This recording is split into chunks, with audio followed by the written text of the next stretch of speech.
Aloha mai kako. We're going to continue on with chapters 3 and 4, which is verbal and nonverbal communication. And I'm going to carry on. So we're going to finish by talking about how we communicate. Again, 7% is based off of your words that you use. 38% is based on the tone. And 55% is a body language, nonverbal. So here's an example. You could say, "Can you please help me?" Or you can say, "Can you please help me?" So you see how it's the same words, but the tone and the voice changes the whole context on how you want to be approached or what you heard.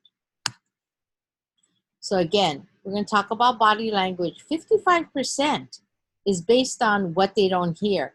It's all based on the visual. So here's one thing to remember. First impressions. You only get one chance to make a first impression. People form an opinion of someone within the first 7 seconds of seeing them. Sometimes even before getting the chance to actually speak to them. Body language. The most important thing in communication is hearing what isn't said. So in the videos and the pictures that we're going to be showing you throughout it, you don't even have to hear what they're saying. You can already understand what's being conveyed by their body language. So what does that mean? It means the outward reflection of a person's emotions and comfort level. It's about the facial expressions, the gestures, their postures, and then we're going to also talk about personal space. Negative body language. Hands on your face, arms folded in front, yawning, fidgeting, facial expressions, frowning, scowling, shaking heads, and rolling eyes.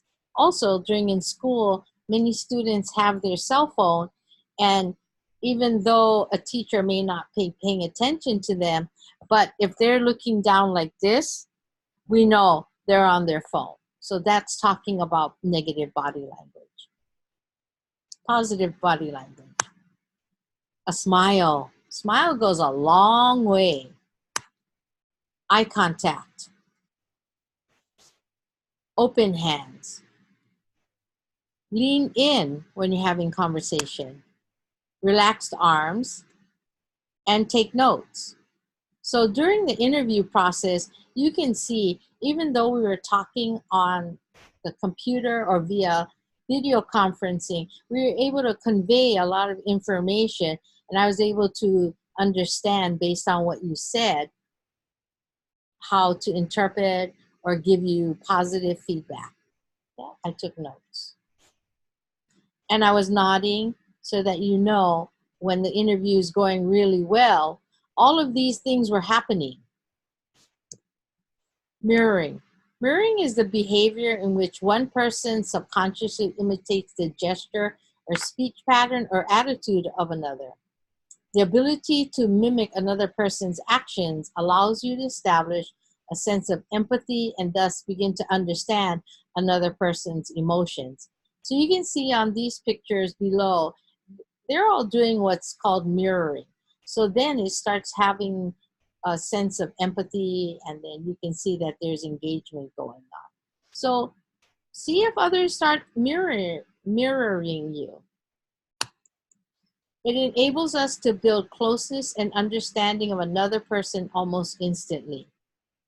If you ever noticed when there's mothers or a new mother and older mothers, those that have children that are older, the newer mother, if she starts rocking back and forth, the others in the circle or anybody else who's having a conversation will start mirroring her.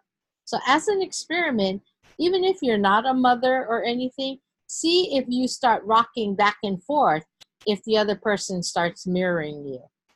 It's a good thought experiment. And it's a powerful tool that we use instinctively without even being aware of it. And it really helps us to connect with others. Body language is also about grooming. Cleanliness or the lack of cleanliness, the condition of your clothes, neatness, and personal and professional appearance.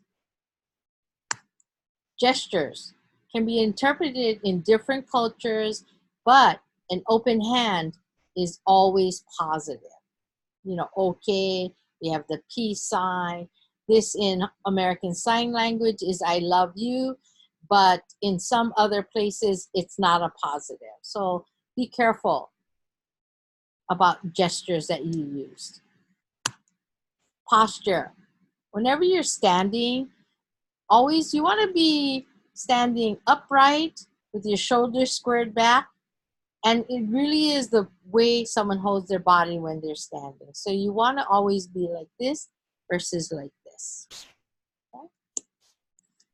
The last thing we're going to talk about is personal space.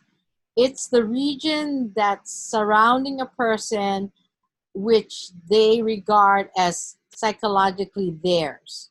So most people value their personal space and feel discomfort, anger, or anxiety when their personal space is encroached. So here in Hawaii, it's a little bit of an exception because we, in our culture, we do hugs and we give a honi and things like that. You know, we kiss on the side or exchange breath. So it's just really understanding. For example, my daughter went to Southern Oregon University. She just checked in this semester. And what we noticed that the people from the continental United States didn't understand our hugging. So when, for example, my daughter's roommate said, oh, can I have a hug? So she went to hug her like this, but her roommate did what's called a side hug. So it's just understanding what is their personal space. Or I should say, what is your own personal space? So there's an example in the book. This is a universal where your own intimate space is 1.5 feet, and then 4 feet becomes your your personal space, and then out to 12 feet is the social space, and then within 25 feet, it's the public space. So it's just understanding what is the space, your own personal space, and what's your comfort level. So what I want you to remember is communication is a two-way street. Okay, thank you.